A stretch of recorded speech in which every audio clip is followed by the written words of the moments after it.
ഞാൻ എൻ്റെ ചെറുപ്പം മുതൽ വളർന്നത് ഹോസ്റ്റലിലും എൻ്റെ അമ്മാച്ചൻ്റെ വീട്ടിൽ ഒരു പ്രാർത്ഥനക്കാരിയാണെന്ന് എനിക്ക് ഇന്നും അന്നും 7th സ്റ്റാൻഡേർഡിൽ പഠിക്കുന്ന സമയം, 7ാം ക്ലാസ്സിൽ പഠിക്കുന്ന സമയത്ത് പെട്ടെന്ന് ബ്രെയിനിൽ ഒരു പെയിൻ ഉണ്ടായി എണ്ണത്തോട് മല്ലടിക്കുന്ന ഒരു സമയം എൻ്റെ ജീവിതത്തിൽ. ആ രോഗാവസ്ഥയിൽ അമ്മാവി എൻ്റെ തലയിൽ മുഴുവൻ പഴുപ്പുകൊണ്ട് നിറഞ്ഞു. എൻ്റെ കണ്ണുനീർ നാടുകാരിയായി ഒഴുകിയിട്ടുണ്ട്. അമ്മാവി ഇങ്ങനെ പറഞ്ഞു, അമ്മാവിയുടെ പ്രാർത്ഥനയിൽ ദൈവം ഇറങ്ങി വരുവാൻ എന്നെ യേശു തൊട്ടു.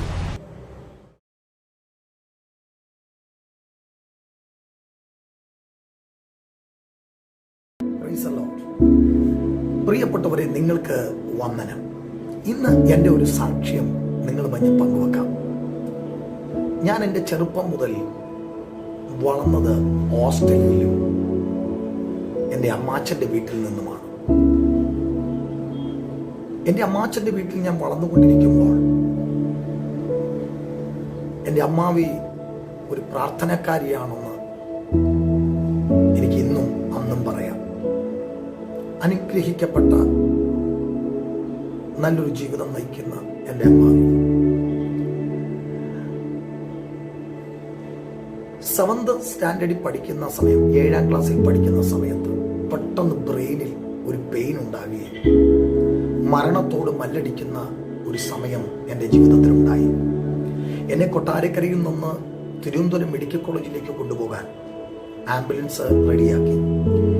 ആ സമയത്ത് എൻ്റെ അമ്മാവി ആ രോഗാവസ്ഥയിൽ അമ്മാവി എൻ്റെ തലയിൽ കൈവച്ച് കണ്ണുനീരോടെ പ്രാർത്ഥിക്കുന്നത് ഞാൻ കാണുവാനിടയായി. വേദനയുണ്ടെങ്കിലും അതിഭയങ്കരമായ പെയിൻ എൻ്റെ ശരീരത്തിൽ ഞാൻ അനുഭവിക്കുന്നുണ്ടെങ്കിലും ഡോക്ടർ പറഞ്ഞു എൻ്റെ തലയും മുഴുവനും പഴുപ്പുകൊണ്ട് നിറഞ്ഞു, വേഗം തിരുവനന്തപുരം മെഡിക്കൽ കോളേജിലേക്ക് കൊണ്ടുപോകാൻ പറഞ്ഞു. ആ സമയത്ത് എൻ്റെ അമ്മാവിയുടെ കണ്ണിൽ നിന്ന് കണ്ണുനീർ ധാരധാരയായി ഒഴുകിക്കൊണ്ട് എൻ്റെ അമ്മാവി ഇങ്ങനെ പറഞ്ഞു, എൻ്റെ കുഞ്ഞിനെ പറ്റിയുള്ള വാക്തത്വം ഞാൻ കേട്ടിട്ടുണ്ട്, എൻ്റെ കുഞ്ഞിൻ്റെ കുറവുകളൊന്നും ഓർക്കരുത്, അവനെ ജീവനോടെ ഞങ്ങൾക്ക് മടക്കിത്തരണം. അമ്മാവി കണ്ണുനീരോടെ പ്രാർത്ഥിക്കുകയും കണ്ണുനീർ എൻ്റെ ദേഹത്ത് വീഴുകയും ചെയ്തു. ഏകദേശം ചില നിമിഷങ്ങൾ കഴിഞ്ഞപ്പോൾ എൻ്റെ പിതാവ് വിദേശത്തായതുകൊണ്ട് പിതാവിനെ വരവ് പ്രതീക്ഷിക്കുന്നുണ്ട്. എന്നാലും തിരുവനന്തപുരം മെഡിക്കൽ കോളേജിലേക്ക് എന്നെ കൊണ്ടുപോകാൻ തുടങ്ങുന്ന സമയം എൻ്റെ അമ്മാവിയുടെ പ്രാർത്ഥനയിൽ ദൈവം ഇറങ്ങി വരുവാനിടയായി. പ്രിയപ്പെട്ടവരെ, നിനക്ക് വേണ്ടി കരയാൻ ആരെങ്കിലും ഉണ്ടോ? കരയുന്നവന്റെ കണ്ണുനീര് കണ്ട് മനസ്സലിയുന്നൊരു ദൈവമാണ്. ആ കൊണ്ടുപോകുന്ന സമയത്ത് ആ കണ്ണുനീർ എൻ്റെ ദേഹത്ത് വീഴുന്നത് ഓരോ തുള്ളിയും ഞാൻ ഇന്നും വിശ്വസിക്കുന്നു യേശുവിന്റെ രക്തം എൻ്റെ ശിരസിന് മേൽ ഒഴിച്ചു എന്ന് ഞാൻ വിശ്വസിക്കുന്നു. നിങ്ങൾക്കറിയണമോ, മാവിയുടെ അതിവേദന യോടെയുള്ള പ്രാർത്ഥന എന്നെ യേശു തൊട്ടു. എൻ്റെ അമ്മ അന്ന് പ്രാർത്ഥിക്കാനില്ല, എൻ്റെ പപ്പയില്ല, പക്ഷെ എൻ്റെ അമ്മാവിയുടെ പ്രാർത്ഥനയിൽ സ്വർഗം ഇറങ്ങി വന്നു, എന്നെ തൊട്ടു. ഞാൻ കണ്ടത് പ്രാർത്ഥിച്ചുകൊണ്ടിരിക്കുമ്പോൾ ഒരു വെള്ള വസ്ത്രധാരിയായ ഒരു മനുഷ്യൻ എൻ്റെ അടുക്കിലേക്ക് നടന്നു വരികയും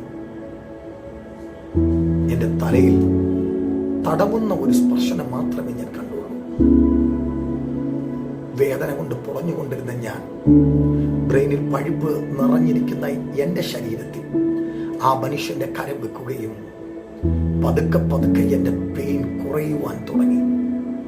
അതേ പ്രിയപ്പെട്ടവരെ, എൻ്റെ അമ്മാവിയുടെ പ്രാർത്ഥന എന്നെ രോഗത്തിൽ നിന്ന്, മരണപാശത്തിൽ നിന്ന് എന്നെ വിടുവിച്ചു. അതെ, ഇന്ന് പകൽ ഞാൻ നിങ്ങളോട് പറയാം, നിങ്ങൾക്ക് വേണ്ടി പ്രാർത്ഥിക്കാൻ ഒരാളുണ്ടെങ്കിൽ ആ പ്രാർത്ഥന എഫക്റ്റീവാണ്. അതേ മാതാവേ, പിതാവേ, ഞാനിപ്പോൾ പറഞ്ഞത് എൻ്റെ അമ്മാവി പ്രാർത്ഥിച്ചു. പക്ഷെ മാതാപിതാക്കളെ, നിങ്ങൾ നിങ്ങളുടെ തലമുറയ്ക്ക് വേണ്ടി പ്രാർത്ഥിക്കുന്നുവെങ്കിൽ അത്ഭുതം എത്ര അധികമായി അത്ഭുതം വേഗത്തിൽ സംഭവിക്കും.